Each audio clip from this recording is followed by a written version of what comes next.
morning. My name is Yashwardhan Yadav. I am of class 11.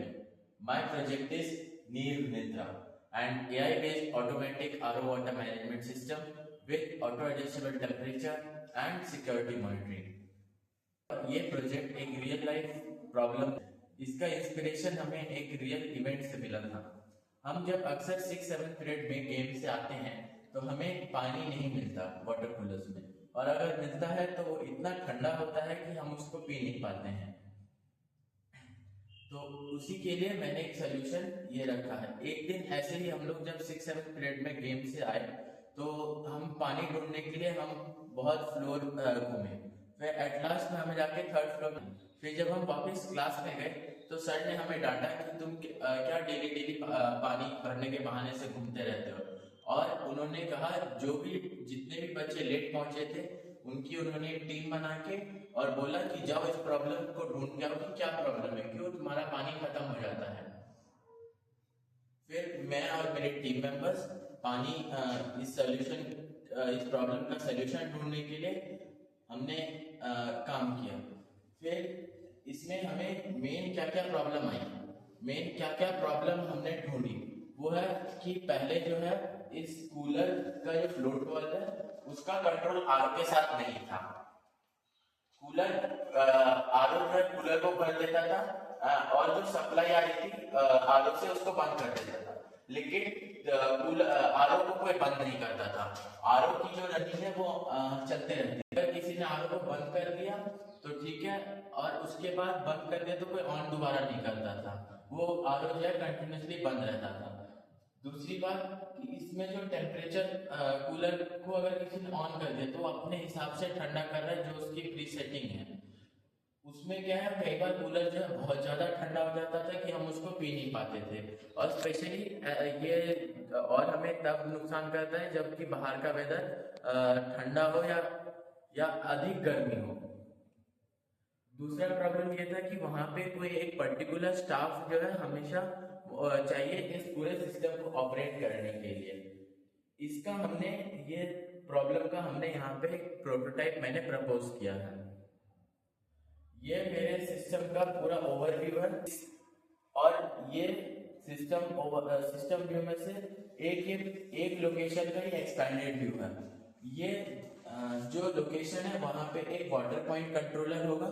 ये water point controller जो है ये 4 sensors से कनेक्टेड होगा। फर्स्ट सेंसर हमारा अल्ट्रासोनिक सेंसर जो हमारे कूलर टैंक में लगा हुआ होगा। ये कूलर का जो टैंक है उसका वाटर लेवल मेजर करके बताएगा। सेकेंड, यहाँ पे जो है फ्लो मीटर लगा हुआ होगा।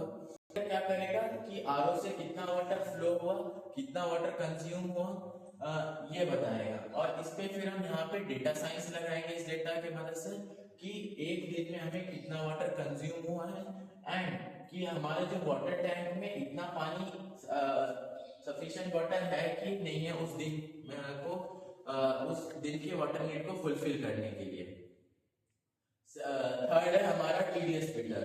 टीडीएस मीटर क्या करेगा, बस आरओ से जो पानी आया उसका टीडीएस मेजर करके डेटा को ये वाटर पॉइंट कंट्रोलर ESP32 में पुश करेगा। फिर फोर्थ, यहाँ पे जो है टेम्परेचर सेंसर लगा रहेगा। टेम्परेचर सेंसर क्या करेगा, इस वाटर कूलर में जो वाटर है उसका टेम्परेचर मेजर करेगा और उसको फिर ये वाटर पॉइंट कंट्रोलर के थ्रू बैकएंड में पुश करेगा। इसमें ये जो सारे सेंसर है ये वाटर पॉइंट से कनेक्टेड है, और ये वाटर पॉइंट जो है बैकएंड से कनेक्टेड है, और ये सारा डेटा जो वाटर पॉइंट कूलर में सारे सेंसर्स के थ्रू आया ये जो हमारे बैकएंड क्लाउड में अपडेट होगा। फिर नेक्स्ट है हमारा सिस्टम आर्किटेक्चर। ये सारे सेंसर्स एक वाटर पॉइंट कंट्रोलर से कनेक्टेड है, और यही यहाँ पे रिप्रेजेंट हो रहा है कि कैसे ये वाटर पॉइंट से डेटा जो है हमारे नीर नेत्रा IoT API में पुश हो रहा है।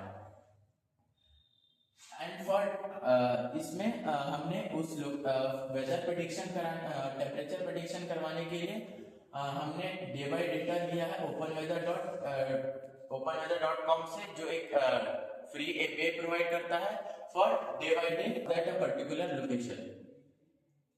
ये दोनों एपीआई जो है फिर अपना ये वेबसाइट में यहाँ पे शो करते हैं। यहाँ पे सारा ये जितना भी डेटा है यहाँ सीरियली इस एपीआई से यहाँ पे वो डेटा आता है। ये जो है एक मेरा प्रोटोटाइप है ऑफ दिस मॉडल, जहाँ पे मैंने ये पोटेंशियोमीटर यूज किया है फॉर सिमुलेटिंग दी सेंसर। अब फर्स्ट जो है ये है टेम्परेचर सेंसर।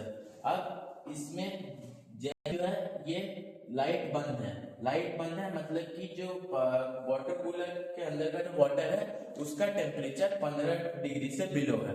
अब जैसे ही हम टेम्परेचर वाटर का टेम्परेचर चेंज होगा, देखिए अभी जो है पानी का टेम्परेचर जो है वो 20 डिग्री से ज्यादा है, तो इसलिए जो है कूलर ऑन हो गया। और इसका जो पूरा डेटा है ये यहाँ पे हम देख सकते हैं, यहाँ पे पूरा डेटा दिखा रहा है कि वाटर टेम्परेचर इस वक्त कितना है। अभी हम यहाँ देख सकते हैं वाटर टेम्परेचर जो है 29 डिग्री दिखा रहा है। अब जैसे ही मैं इसको कम करूंगा,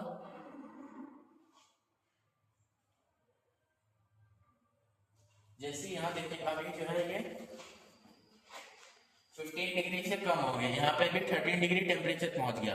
तो यहाँ पे जो लाइट है वो बंद हो गई। ये लाइट का मतलब है जो आरओ वाटर कूलिंग है ये यहाँ पे बंद हो गया है। नेक्स्ट ये है वाटर लेवल। अब इसमें जो है वो सारा डेटा यहाँ पे अपडेट हो जाएगा।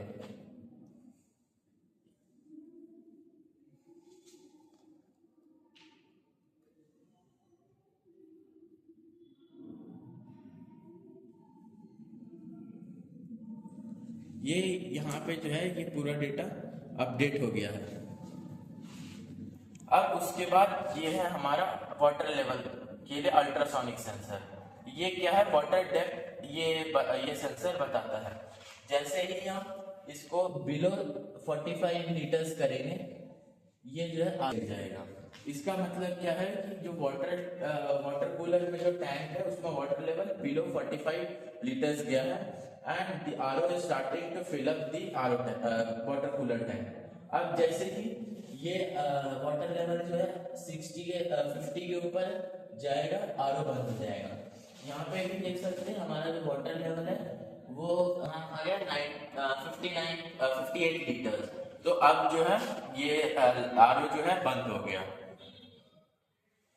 एंड ये जो दोनों है ये बस डेटा जो है यहाँ से रीड करके बस वहां पे शो करेंगे। फिर इस ओवरऑल प्रोजेक्ट में मैंने चार सेंसर यूज किया है। First is flow sensor, second is TDS meter and third is water temperature, fourth is depth sensor and the microcontroller I have used is ESP32। एंड फिर नेक्स्ट मैंने जो software use किया to make this project is visual studio code, HTML, CSS, JavaScript, Flask for all the API work, Python, Thony to manage the ESP32, MicroPython to code this ESP32. Thank you. Solution ये website को हमने एक free website hosting app which is Python anywhere by Anaconda उसमें हमने host किया है। यहाँ पे ये हमने इस पूरे वेबसाइट की जितने रिक्वायर्ड फाइल्स हैं